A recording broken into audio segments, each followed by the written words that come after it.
നമസ്കാരം. എൻ്റെ വീട്ടിലെ അലങ്കാര ചെടികളാണിത്.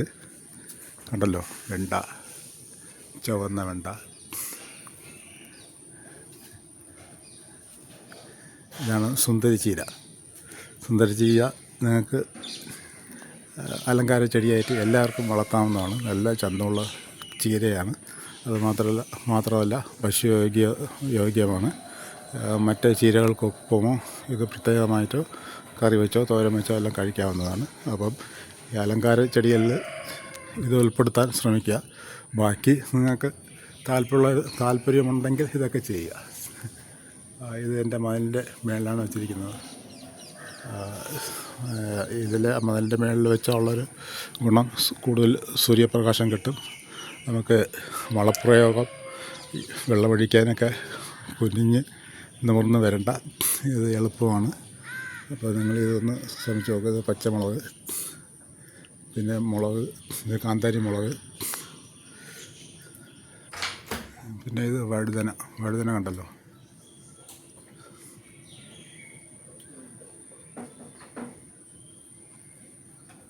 ഇത് കത്തിരിക്ക,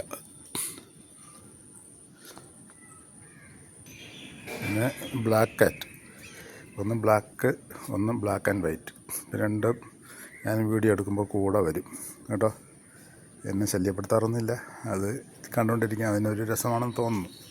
ഇല്ലടേ കുട്ടാ അല്ലേ, നോക്ക്.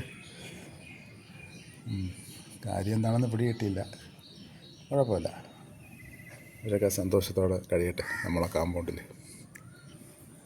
ഇത് പച്ചച്ചീര, ഇത് മുറ്റിപ്പോയി ചീര. ഇത് നിർത്തിയിരിക്കുകയാണ്.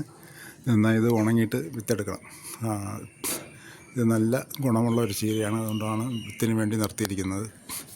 നല്ല വ്ളാത്താങ്കര ചീര എന്നാണ് തോന്നുന്നത്. പക്ഷേ ഇവിടെ പറമ്പിൽ കിളിർത്ത് വന്ന് അത് ഞാൻ പിടിപ്പിച്ച് ഇങ്ങനെ വിത്താക്കി മാറ്റിയപ്പോൾ ഇടയ്ക്കിടയ്ക്ക് നല്ല വിളവും കിട്ടുന്നുണ്ട്. പക്ഷേ ഇത് മുറ്റിപ്പോയി വിത്തായി. ഇനി ഉണക്കിയെടുത്ത് വിത്തായിട്ട് ഉപയോഗിക്കാം. ഓക്കെ. ഇത് മാതളപ്പൂ പോലൊരു മാനസം നിന്നിൽ കണ്ടു എന്നുള്ളൊരു പാട്ടുണ്ട്. മിക്കവാറും ഈ മാതളപ്പൂവിൻ്റെ ഭംഗി കണ്ടിട്ടായിരിക്കും കവി അങ്ങനെ പാടിയത്. ഒരു സിനിമാ ഗാനമാണ്. മാതളപ്പൂ ഇതാണ്. ഇതിന് കായ്ച്ച വരും. ഇതും എൻ്റെ വീട്ടിലുള്ള ഒരു ചെടിയാണ്. നല്ല ചുവപ്പ് മാതളമാണ് ഇതിനുള്ളിൽ. ഓക്കെ. ഇത് അലങ്കാര ചെടിയായിട്ട് വളർത്താമെന്നുള്ളൊരു ചേമ്പാണ്. ചേമ്പ് ഇതിൽ കിഴങ്ങുണ്ടാവില്ല. ഇലയും തണ്ടും കറി വയ്ക്കാൻ എടുക്കാം. നല്ല സ്വാദാണ്. ഇത് ചീര ചേമ്പെന്ന് പറയും. ഇത് നിങ്ങൾക്ക് അലങ്കാര പോട്ടിലൊക്കെ വളർത്തിയ വീട്ടിൻ്റെ ഫ്രണ്ടിൽ വെച്ച് നല്ല വളർച്ച കിട്ടും.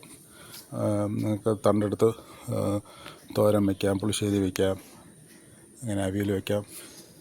നല്ല ഔഷധ ഗുണമുള്ളതാണ്. ശരിക്കും നാരുകളൊക്കെ അടങ്ങിയിട്ടുള്ളതാണ്. അപ്പം നിങ്ങളും ഇതൊക്കെ ഒന്ന് ശ്രമിക്കുക. ഓക്കെ.